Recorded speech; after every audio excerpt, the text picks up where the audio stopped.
Halo anak-anakku kelas 12. Tidak terasa sebentar lagi kalian akan menghadapi satu langkah terakhir dalam penentuan kelulusan, yaitu ujian sekolah tertulis. Selamat berproses dengan baik melalui ujian besok ini.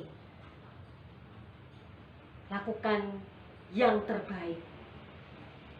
Siapkan fisik, makan yang teratur, cukup minum air putih, manajemen waktu yang baik antara persiapan, belajar, dengan bermain, juga cukup istirahat. Jangan lupa menyiapkan hati yang tenang dan hati yang bersih, motivasi yang baik dalam melakukan ujian ini. Doa itu penting di atas segalanya. Berdoalah sebelum memulai ujian setiap hari untuk mohon pimpinan Tuhan, dan berdoa setelah selesai ujian untuk mengucap syukur atas kesempatan luar biasa yang sudah Tuhan beri. Pak Lukas membantu anak-anakku untuk menyiapkan diri, menyiapkan hati melalui video yang dibuat. Terima kasih Pak Lukas. Nah, untuk nilai ujian, nilai yang akan tertera dalam ijazah itu ada dua anak-anakku, yaitu yang pertama nilai rata-rata rapot. Rata-rata rapot dari semester 1 sampai semester 6.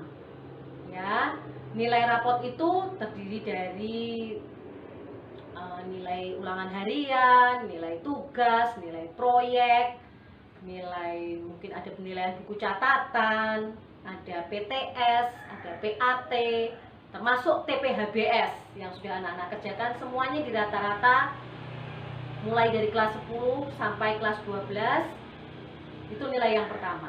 Kemudian nilai yang kedua adalah rata-rata dari nilai ujian sekolah tertulis dan ujian praktek. Ya, itu akan di rata-rata. Jadi seluruh proses selama kelas 10 sampai kelas 12 dapat dilihat di nilai ijazah. Ya. Buat bangga orang-orang yang sudah mengasihimu, orang tua, wali, bapak ibu guru, dan semua orang yang sudah mengasihi dan memberimu segala fasilitas dengan nilai yang terbaik di ijazah. Yang kedua, buat sejarah luar biasa buat anak dan cucumu dengan bisa menunjukkan kepada mereka nilai yang terbaik di ijazahmu, dan itu menjadi sejarah yang hebat buatmu bagi anak cucu. Aku yakin, ibu yakin kalian akan melakukan yang terbaik buat diri kalian sendiri. Nah, nanti setelah setelah ujian sekolah, anak-anakku masih menjadi tanggung jawab sekolah sampai ada pengumuman kelulusan, dan diperkirakan Mei. Ya. Dan masih ada beberapa kegiatan yang harus kita selesaikan, yang harus anak-anak lakukan di sekolah. Jadi nanti akan ada jadwal atau informasi-informasi lagi akan sekolah berikan kepada anak-anak untuk dilakukan sampai bulan Mei. Jadi oke anak-anakku, selamat menghadapi ujian sekolah tertulis sebagai langkah terakhir.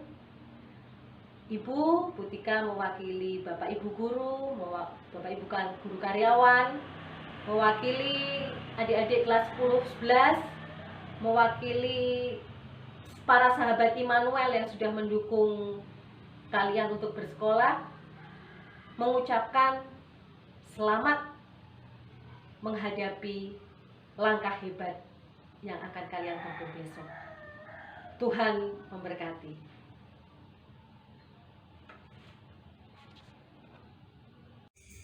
Salam, salam sejahtera untuk kita semuanya. Saudara-saudaraku yang terkasih, terkhusus anak-anakku kelas 12 SMA Immanuel Kalasan. Anak-anak tentunya sebentar lagi akan mengikuti ujian akhir sekolah. Nah, untuk itu saya yakin bahwa anak-anak pengen lulus, pengen sukses. Di dunia ini banyak orang yang pengen sukses. Persoalannya, tidak semua bisa meraih kesuksesan. Mengapa demikian? Karena mereka belum mengerti caranya. Tapi pada saat ini, melalui firman Tuhan yang akan saya bacakan, kita bisa belajar tentang kunci meraih kesuksesan. Namun sebelumnya mari kita berdoa terlebih dahulu. Tuhan, Bapa kami surgawi, Bapa yang kami kenal dalam Tuhan Yesus Kristus, pada saat ini kami ingin belajar firman-Mu, supaya kami teristimewa, anak-anak kami bisa mengerti rahasia kesuksesan yang Tuhan nyatakan melalui firman-Mu. Urapi kami semuanya dengan urapan Roh Kudus-Mu, agar kami bisa mengerti, memahami, dan melakukan dalam kehidupan setiap hari. Haleluya, amin. Anak-anakku yang terkasih, setiap orang pasti ingin berhasil dan sukses dalam hidupnya. Tetapi seperti saya katakan tadi, tidak semua orang bisa meraih kesuksesan. Mengapa demikian? Ya karena mereka tidak memahami, tidak mengerti, tidak tahu caranya untuk meraih kesuksesan. Nah, lalu bagaimana caranya agar kita bisa sukses? Firman Tuhan saat ini akan menunjukkan kepada kita rahasia untuk meraih kesuksesan. Mari kita baca dari firman Tuhan yang saya ambil dari 1 Korintus, kitab 1 Korintus pasal 9 ayat 24 sampai 27 yang demikian firman-Nya. Tidak tahukah kamu bahwa dalam gelanggang pertandingan semua peserta turut berlari, tetapi bahwa hanya satu orang saja yang mendapatkan hadiah? Karena itu larilah begitu rupa sehingga kamu memperolehnya. Tiap-tiap orang yang turut mengambil bagian dalam pertandingan menguasai dirinya dalam segala hal. Mereka berbuat demikian untuk memperoleh suatu mahkota yang fana, tetapi kita untuk memperoleh suatu mahkota yang abadi. Sebab itu aku tidak berlari tanpa tujuan, dan aku bukan petinju yang sembarangan saja memukul, tetapi aku melatih tubuhku dan menguasainya seluruhnya. Ada 5 hal yang disampaikan firman Tuhan agar kita bisa sukses. Yang pertama, kita harus menyadari bahwa hidup ini adalah gelanggang pertandingan. Artinya apa? Artinya bahwa hidup itu dipenuhi persaingan dan perlombaan. Jika ingin sukses, jangan jadi penonton. Jadilah pemain dan ikut bertanding. Yang kedua, bekerja keras. Kata larilah begitu rupa dalam ayat 24 menunjukkan suatu usaha yang keras. Seorang pelari yang ingin menang, dia harus punya moto. Aku tidak boleh melihat punggung lawan. Sebab kalau dia masih melihat punggung lawan, berarti dia tidak ada di depan. Untuk itulah, jika masih melihat punggung lawan, dia harus berlari begitu rupa, kerja keras. Maka supaya tetap ada di depan, dia harus menjadi orang yang pertama untuk mencapai garis finish. Yang ketiga, menguasai diri dalam segala hal. Ayat 25 dan juga dikatakan di sini menguasai dirinya dalam segala hal kalau mau bertanding. Menguasai di sini tidak hanya teknik, tidak hanya cara, tidak hanya strategi, tetapi juga apa? Pikiran, perasaan, hati, dan emosi. Nah, dengan kita menguasai semuanya itu, kita akan menjadi lebih siap, lebih tenang. Orang yang tenang itu bisa lebih fokus untuk bertanding dibanding orang yang tidak siap, tidak bisa menguasai diri.